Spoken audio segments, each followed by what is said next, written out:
माननीय सभापती महोदय, सन्माननीय आमदार खोडके साहेबांनी जे काही प्रश्न विचारले त्या तिन्ही प्रश्नांमधला सगळ्यात महत्त्वाचा त्यांचा प्रायोरिटीचा प्रश्न असा आहे की एकूणच जे काही अमरावतीचं सुपर स्पेशालिटी हॉस्पिटल आहे, या हॉस्पिटलमध्ये आवश्यक असणाऱ्या सुविधांसाठी त्यांना जे काही अपेक्षित रक्कम अपेक्षित आहे त्या रकमेसाठी त्यांनी मागणी केलेली आहे। आता पुरवणी मागणीसाठी प्रस्ताव आपला दाखल झालेला आहे आणि पुरवणी मागणीतून जास्तीत जास्त पैसे आपल्याला मिळण्यासाठी आम्ही निश्चितपणे तरतूद करू, कारण अमरावतीचं सुपर स्पेशालिटी हॉस्पिटल हे एक अतिशय चांगलं सार्वजनिक आरोग्य विभागाचं हॉस्पिटल आहे। त्यामुळे तिथं ज्या सुविधा द्याव्या लागतील त्या सुविधा देण्यामध्ये आपण निश्चितपणे काम करतोय। विशेषतः कॅथलॅबचं काम सुद्धा पूर्ण झालंय। पुढच्या 15 दिवसांमध्ये कॅथलॅबचं काम लोकार्पण करून आपण सगळेच मंडळी ते लोकांच्यासाठी उपयुक्त करू शकतोय। आणि आपण ज्याचा दुसरा उल्लेख केला की तिथं जे काही ऑपरेटिव्ह करणारे डॉक्टर्स आहेत त्यांच्या मानधनवाढीचा प्रस्ताव इथं आलेला आहे।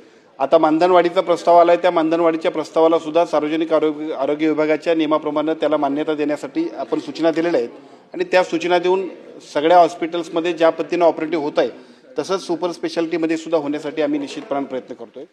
तिसरा प्रश्न जो आहे आपला की महात्मा फुले आरोग्यदायी योजनेमध्ये जी काही आपल्या शासकीय हॉस्पिटलमध्ये एकूण रक्कम मिळते त्या रकमेमधल्या वर्गवारीमुळे आपल्यावरती अन्याय होतोय, तर त्याच्याबद्दल राज्याच्या मुख्यमंत्र्यांनी आमच्या विभागाची बैठक घेतली आणि त्याच्यामध्ये तामिळनाडूच्या धर्तीवरती एक अतिशय चांगल्या पद्धतीचा प्लॅन आपण केला आहे की ज्याच्यामुळं आता एकूण महात्मा फुले आरोग्यदायी योजनेचे सगळेच्या सगळी रक्कम आमच्याकडे किमान 12% पर्यंत फक्त आमच्याकडे पैसे मिळतात शासकीय हॉस्पिटलमध्ये।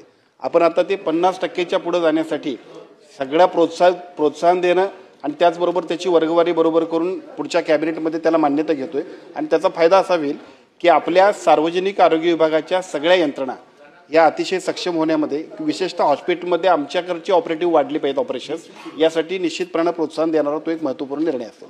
सन्माननीय सभापती महोदय, या ठिकाणी पहिल्या प्रश्नामध्ये जे उत्तर दिले तेच मी परत रिपीट करतो। फक्त आपण जे काही आपल्याला अपेक्षित आहे तेवढ्याच तत्परतेने ते काम सुरू करूया, कारण अमरावतीचं सुपर स्पेशालिटी हॉस्पिटल हे अतिशय चांगल्या पद्धतीचं हॉस्पिटल आहे आणि ज्यावेळेला एखाद्या हॉस्पिटलमध्ये चांगल्या सुविधा आपण उपलब्ध करतोय त्यावेळेला तिथल्या डॉक्टर्सना सुद्धा चांगले जर काही पैसे दिले आपण तर ते सुद्धा अधिक चांगल्या पद्धतीने काम करतील। त्यामुळे शासन स्तरावरती पुढच्या अधिवेशनाची वाट बघायची गरज नाही। पुढच्या आठवड्या 15 आठवड्यामध्ये अतिशय चांगल्या पद्धतीने सकारात्मक निर्णय आम्ही घेतो।